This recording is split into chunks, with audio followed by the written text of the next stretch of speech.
Hello and welcome. Happy Friday, everyone. Today we are going to be talking about corporate sustainability. So today's session is very much a 101. It's an introduction to corporate sustainability.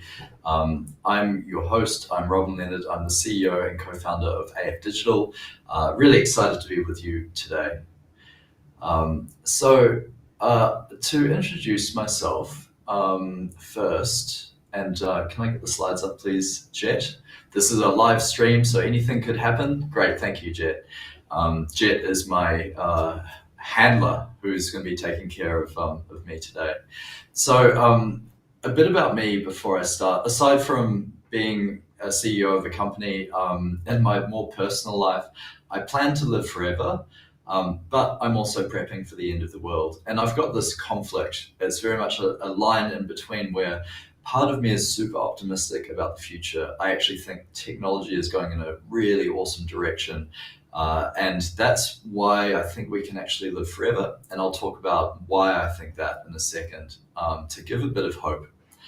But in the same sense, I'm a realist, and I really see that the world is heading towards disaster. So I'm also, while I'm planning to live forever, I'm also prepping for the end of the world as well, quite realistically. And when society, or hopefully not when, if society crashes, I'm on the first motorbike out of here, and I'm going to go to the forest. So, like anything can happen, but what we want to do is take as much precaution as possible to prevent the worst case scenario. So hopefully I'm wrong. Let's talk about why I think that I could live forever. And it's not just me, it's everyone. So Ray Kurzweil, if you've heard of Ray Kurzweil, he's a very famous futurist. He's had an 86% accuracy on his predictions. He works for Google DeepMind at the moment, or leads Google DeepMind on their AI research. Like, he's very much a thought leader. What he has predicted is by 2030, we won't die from age-related diseases because the medical tech will be so awesome. So you won't die from heart disease, lung disease, liver disease, cancer. All of those things will be solved by 2030 with technology. By 2040, we'll have nanotechnology. And that really means that we won't die from anything, really. Obviously, if you get hit by a bus or fall out of an airplane, you'll die. But this is more like if I'm, I can do anything really with nanotechnology. So I can grow new organs, I can have little robots go inside of me. So basically, if you survive past 2030, you've got a very high chance of making it to 2040. And if you survive to 2040, you've got a very high chance of never dying biologically. However, there are some other predictions that are quite frightening. So one of those predictions is that by 2045, we'll reach singularity. And for those that don't know what singularity is or haven't heard of it, singularity is when computers or AI will become intelligent than all of human beings, our entire species. So that's really at the point where we can't predict further in the future because we don't know what that looks like to be smarter than all of us. There's all sorts of theories about what could happen. It could be that they see no purpose for us and they wipe us out. It could be that they see us as the founding species and respect us and take care of us, and maybe it's less about them and more about us. They could put us in a farm. It could turn into the Matrix, where we are living in virtual realities, but we're really not. So who knows what will happen after 2045? What we don't know is, how they'll behave. And, everyone is kind of asking these questions around, should we trust where AI is going? The reality is we possibly won't get there, because we're already kind of scheduled for doom. MIT did I think MIT and KPMG in 1972, they ran a lot of statistical scenarios on the likely outcome of the Earth. and found in all scenarios that by 2040, society leads to collapse. So it's a very frightening fact, but this happens because of us, not necessarily because of AI. So the question is not, should we trust robots? The question is, should we trust ourselves? Barack Obama famously said, we're the first generation to feel the effect of climate change and the last generation to do something about it. And that's the scary fact, is we may be the last generation that actually can affect change. We're very much heading for a slippery slope, and unless we do something, it's very likely that our future generation is going to be impacted. So, and even regardless of whether you listen to me when I talk about Ray Kurzweil's predictions for living forever, that doesn't matter. It's whether you believe that your children will live into the next century, So whether or not you believe whatever you believe, it's really about the kids and their futures. Greta famously has been a massive activist in the space. I want you to act as if your house was on fire, because it is. She says it with so much emotion and conviction. And honestly, the whole world needs to listen to these children, because it's them who really care. So let's go to the science a little bit. There is a finite budget of carbon emissions to maintain the current temperature. And scientists have calculated this, and they've said, well, how much can we emit in order to stay within the current global warming temperature? And right now the target is warming of 1.5 to 2 degrees. That's kind of where we're going towards if it's not dramatic. What is actually happening is we're going at a faster rate than that. So this calculator, and there's a lot of calculators on the internet, but this calculator below shows the 2 degree scenario. Based on our current carbon emissions, we'll actually achieve that warming in 24 years. So it's, it's just not a good story. This is another really great website, Earth Overshoot Day, and this just puts a spotlight on how much of our natural resources have we consumed already that the Earth would have naturally recreated or regenerated.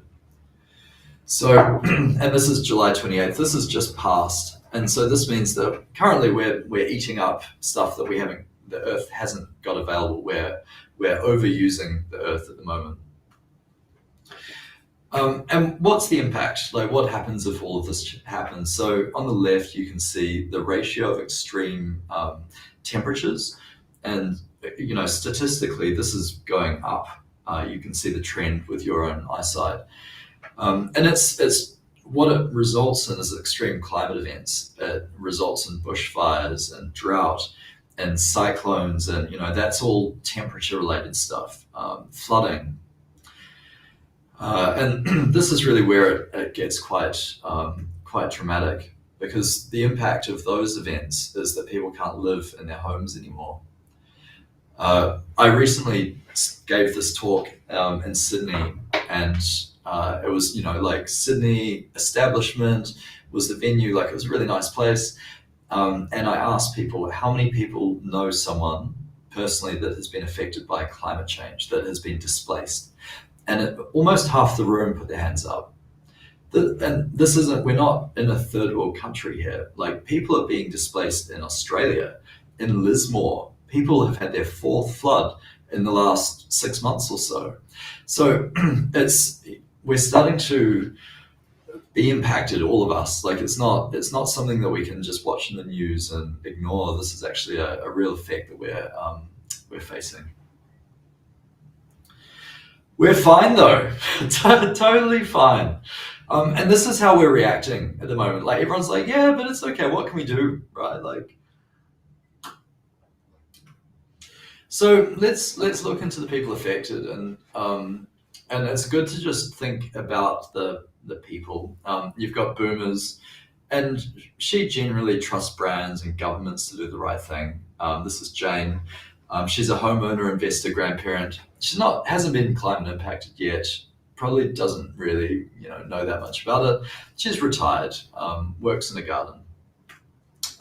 Her son, Jack, he's Generation X or Gen X. He's a homeowner, he's an investor, he's a parent, he's educated. He's nearing retirement and he's been climate impacted. So, and think about this guy, Jack. He's worked so hard his whole life. He's saved his money.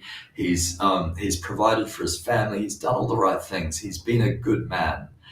And now his retirement is under threat. His assets are under threat.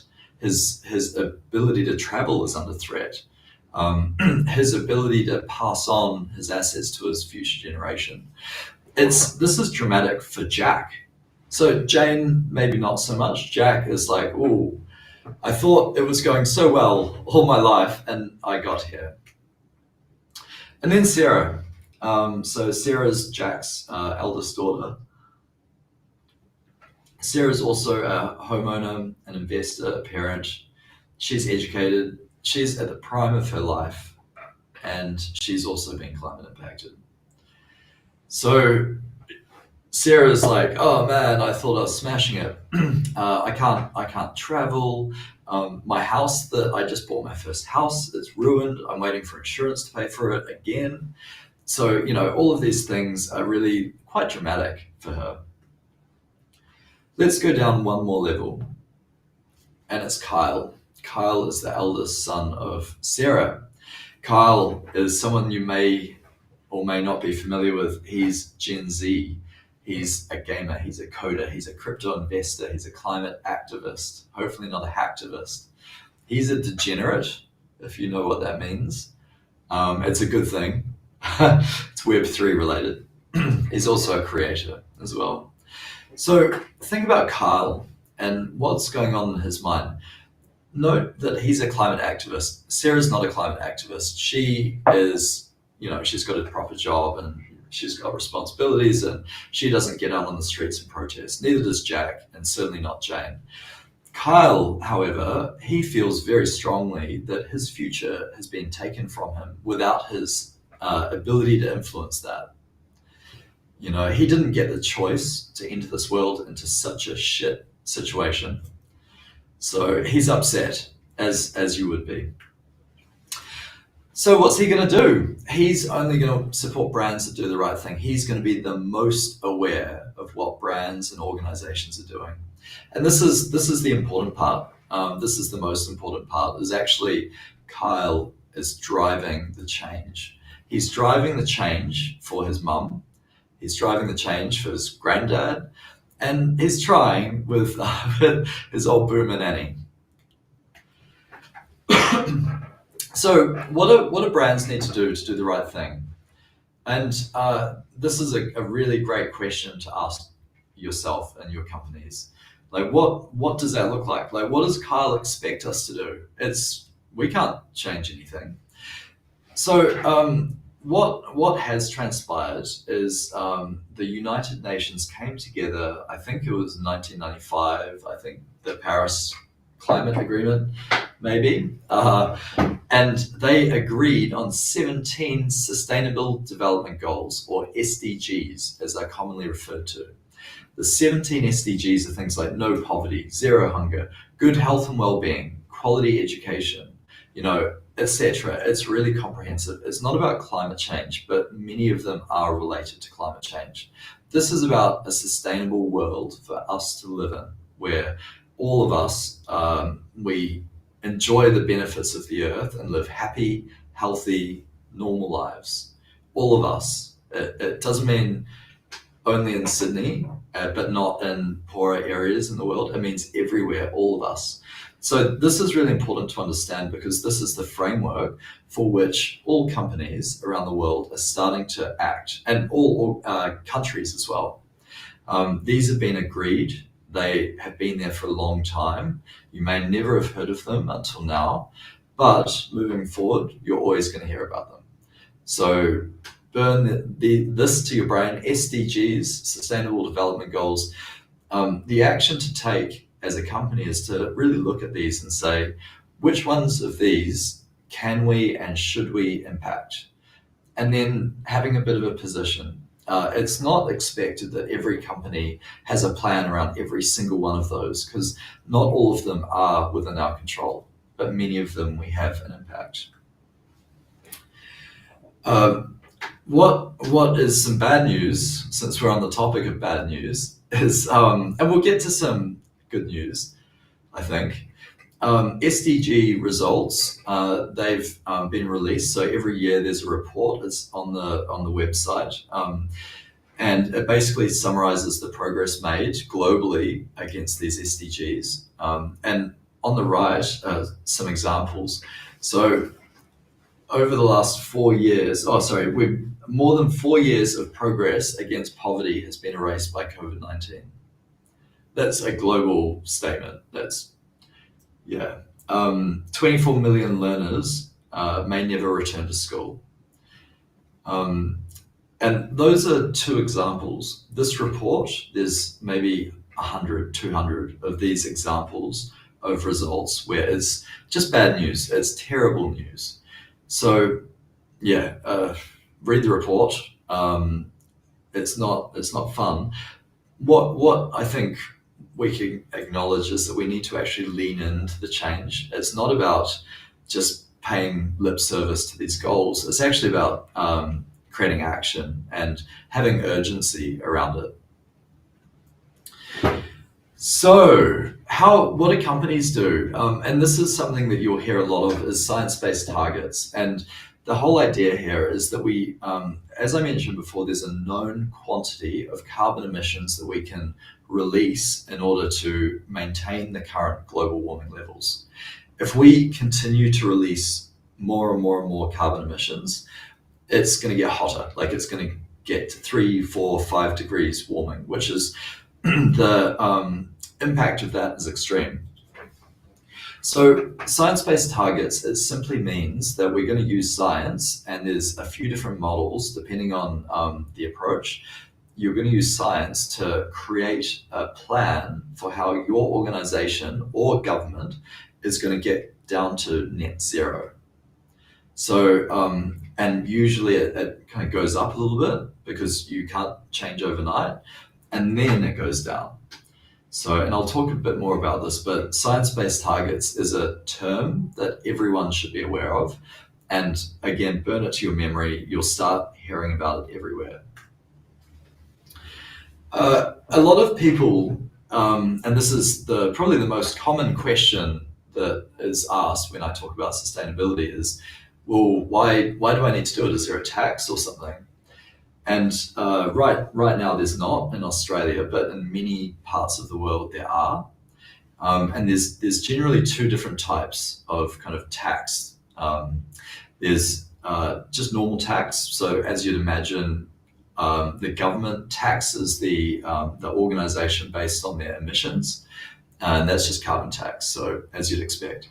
ETS, or it's also known as cap and trade, is a scheme where the government gives credits. They give carbon credits out to companies based on their revenue, for example. It varies country to country.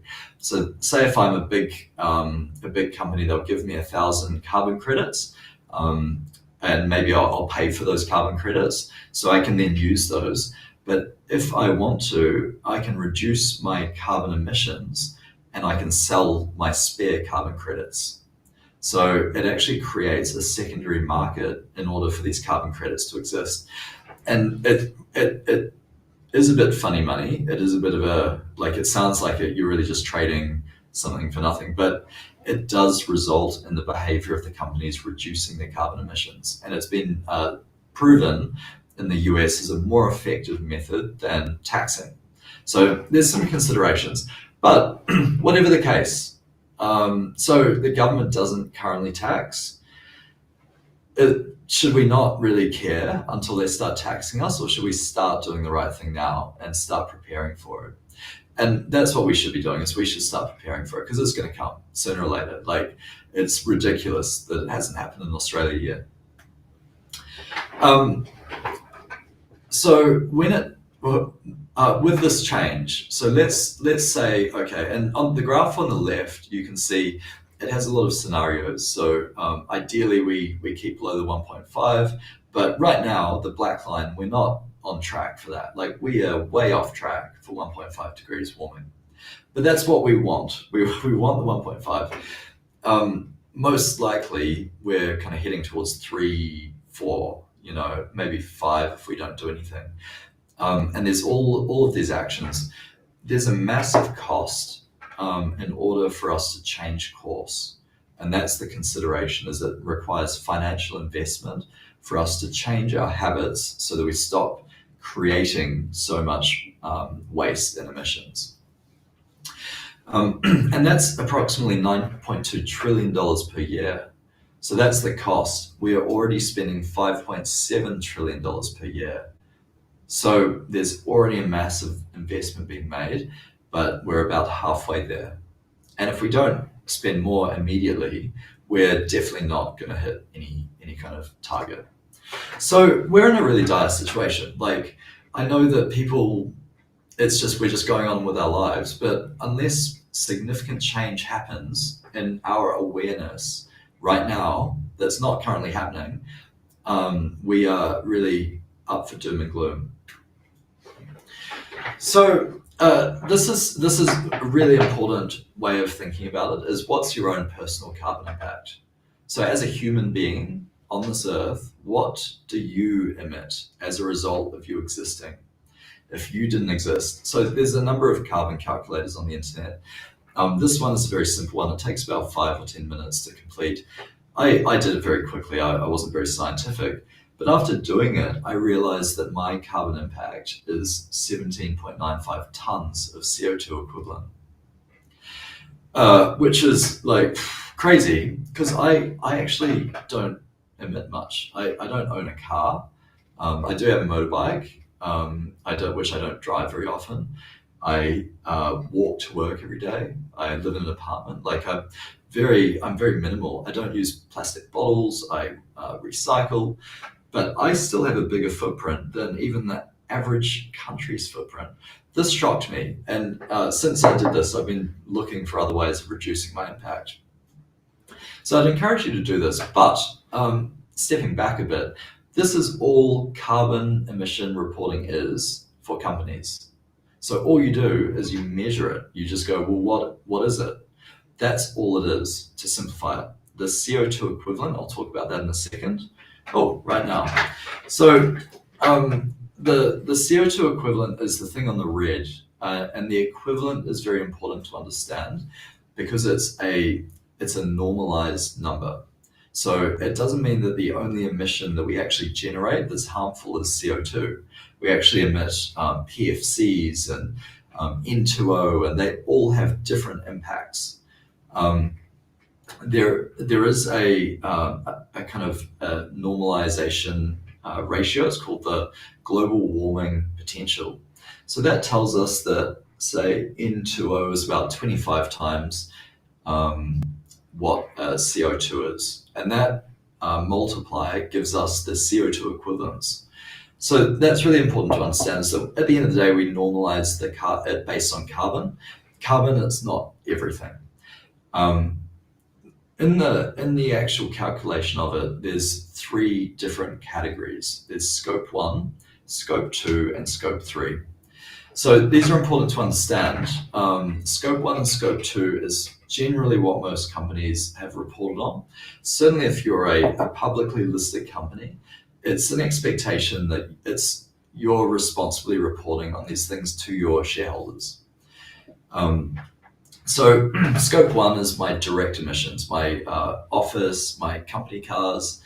Scope 2 is the emissions from the energy I purchase. So from the power company, what is their emission for that energy I consume? So those are very direct, relatively direct. Scope 1's direct, scope 2's indirect. Scope 3 is that's the big whale. So scope 3 has recently started to become more and more relevant and important because these are the upstream and downstream impacts. So if I think about that, if I have a partner or a supplier that's supplying something that comes through my supply chain, spits out at the other end and goes to a customer, what's the carbon emissions for them to do that work so that I can sell that product? So that's the upstream impact. What about the downstream impact? What about the customer that, say they bought your orange juice and the plastic bottle they throw away? Like what's the carbon impact of having to recycle or process that? Or simply the impact of the plastic ending up in landfill? So that's the thing, you've got to consider your upstream and your downstream impacts as well. It's a bit of tip of the iceberg. So your scope 1 and scope 2 is what you can see. That's like, oh, okay, this is what I'm really impacting. Below the waterline, that's really all of the emissions that your supply chain creates. So we bring that all up, calculate it all, and then we normalize it to CO2 equivalents. That's all it is. So this is very simple. There is also a set of accounting standards that have been set globally. They're called the Ghg Reporting Standards. So these are global. It just sets a framework for everyone to report in a consistent way. Great. So at the end of the day, and this normalization allows us to really put an impact to a product. So you can see, 1 ton of carbon equivalents is, say, 138 meat-based meals. Doesn't seem like that much. How many days is that? It's a one-way trip from Paris to New York. That's 1 ton. It's a flight. So it's actually quite extraordinary when you think about it. So I'm going to talk about now, this is really the kind of the moment that we talk about, how does it look for companies? Like, what does a company program need to look like? What do you need to do? And I've broken it into 2 major parts. There's the setup and then there's the program. So the setup, and we'll focus on this first, is really like, how do you get the wheels of change moving? The first step is to build a green team. And the green team, it doesn't need to be called that. Call it whatever you like. The green team is your internal sustainability champions. This is like your health and safety officers back in the early 90s when that was very important. I mean, it still is. So these are your greenies. And you may make it a big adoption program because it really requires every single human to make small changes to affect a bigger change. Salesforce, they have 1 in 5 employees a part of their green team globally. So they've had a big campaign internally. People have signed up. Next is to find some low-hanging fruit, because no company is just going to throw money at a program for no benefit. So, and it's unfortunate, but it just is what it is. So the best way to get momentum is to prove ROI as early as possible with a small little project. So there are common things you can do that have great impact. The first is LED light bulbs in your office. So if you simply just exchange your old light bulbs for LED, almost like within a year, they'll start paying for themselves and you'll have a very positive ROI because the energy consumption is lower. Another really great option is solar panels. And once you install them, there's an initial investment, and then over time, the energy produced will pay for itself. So that's the thing, is you make a small investment and there's a fast payback, and then you go back to the board and say, guys, we've had ROI already. This is amazing. There's going to be more. Trust us. And the whole idea of doing sustainability is it should be positive ROI for everything. That's the hypothesis. It doesn't have to cost more if you're smart and very focused around it. In fact, a lot of sustainability is about less. Less is more. It's about minimalism. It's about less consumption, not more. So by optimizing consumption throughout your supply chain, you're actually driving efficiency and cost and waste out. So that's your low-hanging fruit. So to get that, you get buy-in from the top. Next, once you've got that, you don't have to do this in the exact order, but it's very hard to do this next step unless you have buy-in. So the next step is to baseline your carbon footprint. And this is where you go across your business and you look into every asset that you have, like every office building, every vehicle, everything, and say, what is its carbon footprint? And it's relatively simple. There's different templates to figure different carbon footprints out for different things. You don't have to create the science, it's already done. So you just have to input largely it's invoices from power companies, gas consumption records from fleet, things like that. So you pull that all together and you go, similar to what I did on me with my 17.95 tons, you do that for your company and say, what does a year look like? What's our baseline? And the baseline is very important because it allows you to then measure change against it. So that's that. And then the final step is to set science-based targets. So the science-based targets are, as I mentioned before, it's based on, there's about 4 models on how you can do this, and they're very logical. And it's basically like, okay, if we start today, guys, by 2050, can we be net zero? And if we do that, what do we need to be next year, and then the year after, and then the year after? So you're actually forecasting and setting a goal for every single year until you achieve net zero status. That's what a science-based target is for your company. And it's realistic. That's the science part of it. It's not just a fingers crossed, shall we write? It's actually okay, if we do these things and if we follow these assumptions, then we should be able to achieve it. Great. Okay, so that's the sustainability setup. That's a lot of the kind of the first major steps that companies need to take. And then after you've done the setup, then it comes reporting, which is really the program. So, and this is what's going to blow your mind. So listen to this.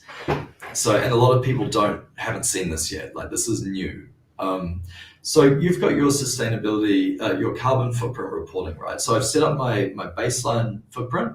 Every quarter, every year, I've got to do my climate reporting, ESG reporting, following those standards, right? That's the right thing to do, is to report. And every year you're trying to hit those targets. So that thing is ongoing. So you've got the setup and then you've got this ongoing reporting effort every quarter, every year. What else? What else is there? So how do you get your tick? How do you become sustainable? How do you achieve net zero? Not the only way. The fastest way of achieving it is to offset your climate impact. So, and this is what 95% of companies are doing it right now. When they say they're net zero, it means that they aren't net zero. They're still creating a huge amount of emissions. Like, it's in a disgusting level, but they're paying money to offset it. So they're buying carbon credits, they're buying it off the market. There is a market, as I mentioned before with the tax scheme, there is a market for carbon credits. It is a cowboy area at the moment, and you have to be very wary of it, but it exists. So this is how I achieve the tick, is by paying for it. And so this is where it gets really exciting, is actually there's another layer. So if I'm the CFO, I'm not going to be super happy about paying money. I didn't pay that money last year before we started reporting. Now, because the CMO, she wants to get the tick, I have to start paying all this money out of my bottom line. That's my profitability. So what I'm going to drive is a carbon reduction program. So similar to the low-hanging fruit and the second step, we're actually going to be driving ongoing carbon reduction so that we can decrease that expense. So that's the major consideration, is actually everything until 6 is the minimum that you should be doing. 7 is the guts of change. This is where the rubber hits the road and we actually start turning the needle on our carbon emissions. We've done it at number 2. We did it a little bit. Now we've got to do it more. And this is how we achieve those goals as well, the science-based targets.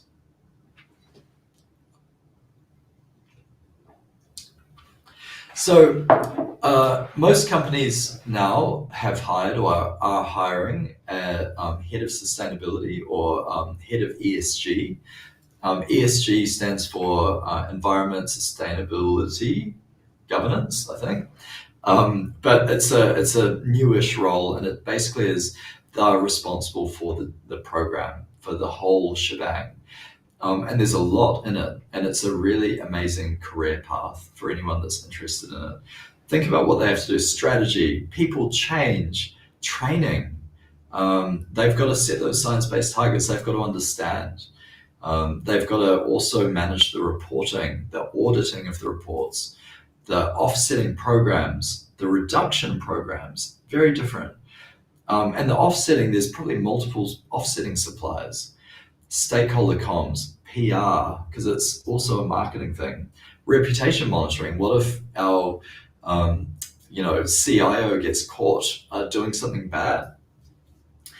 Supply chain compliance. How am I managing the change in my partners and my customers? So massive job. And this person is going to come in and have massive power. But right now, they're not there yet. This is new. So for those that are looking to offset, we do have an Australian partner, My Greener Planet. I'd highly recommend reaching out to them.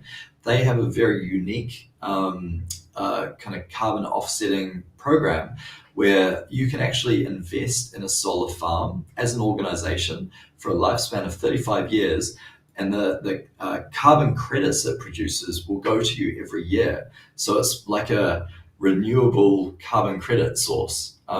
So these guys are based in SA in Australia, so it's a local provider as well. They've been authorized by the government to provide the service.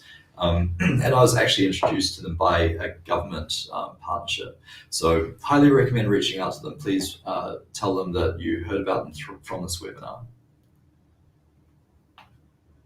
So what's really exciting as well is, if you didn't know, Salesforce, which is really the domain that my business focuses in, Salesforce have released Salesforce Net Zero Cloud.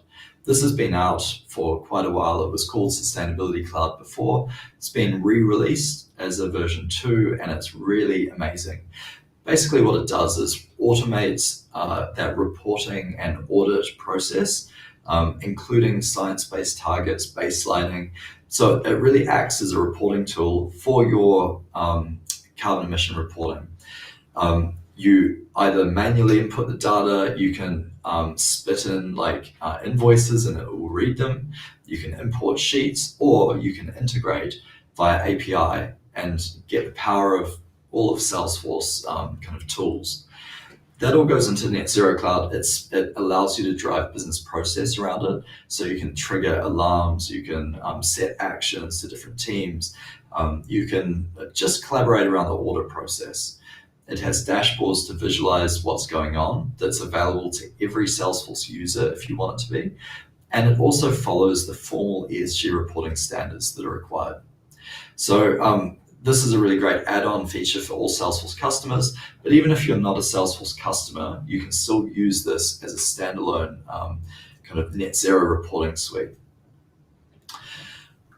So we're coming to the end, and I just want to leave you with a couple of questions, and I need you to advocate and be an activist if no one is following.